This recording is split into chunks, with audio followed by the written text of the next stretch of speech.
Hello guys, இன்றைக்கி சிம்பிளான dinner recipe தான் பார்க்க போகிறோம். என்னென்னு பார்த்தீங்கன்னா வெண்பொங்கல் அண்ட் தேங்காய் சட்னி தான். வெண்பொங்கல் செய்யறதுக்கு வந்து நம்ம பாசிப்பருப்பு இருக்கு இல்லையா, அதை ஃபஸ்ட்டு ரோஸ்ட் பண்ணி எடுத்துக்கலாம். 1 கப் அரிசிக்கு 1/4 கப் பாசிப்பருப்பு சேர்த்திங்கன்னா நல்லாயிருக்கும். அது நல்லா ஸ்மெல் வர வரைக்கும் வறுத்து எடுத்துக்கலாம். அது நல்லா வரப்பட்டதுக்கப்புறமா அரிசி கூட சேர்த்து ஒரு 1/2 hour ஊற வச்சுக்கலாம். அதுக்கப்புறமா செய்யலாம். செய்ய ஆரம்பிச்சிடலாம். நான் குக்கரில் தான் செய்ய போகிறேன். கொஞ்சமாக எண்ணெய் விட்டுடலாம். அதுக்கப்புறமா 1 ஸ்பூன் அளவுக்கு நெய் விட்டுக்கலாம். நீங்கள் எல்லாமே நெய்யில் பண்ணுறதுனாலும் பண்ணிக்கலாம். நான் ரெண்டுத்தையும் மிக்ஸ் பண்ணி பண்ணுறேன். 1 ஸ்பூன் அளவுக்கு மிளகு போட்டுக்கங்க. எங்கள் வீட்டில் மிளகு அதிகமாக சாப்பிட மாட்டாங்கன்றதுனால நான் கொஞ்சமாக போட்டுக்கிறேன். அப்புறம் 1 ஸ்பூன் ஜீரகம்,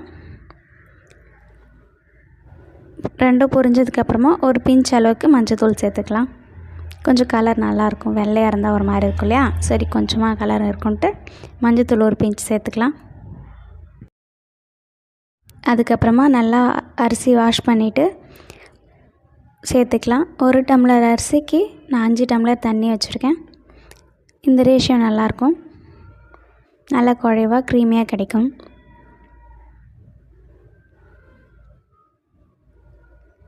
இல்லை உங்களுக்கு கொஞ்சம் கெட்டியாக தான் வேணும்னா ஒரு 1/2 கப் தண்ணி கம்மி பண்ணிக்கோங்க. இந்த டைமில் கொஞ்சமாக 1/4 கிளாஸ் அளவுக்கு பால் சேர்த்துக்குங்க.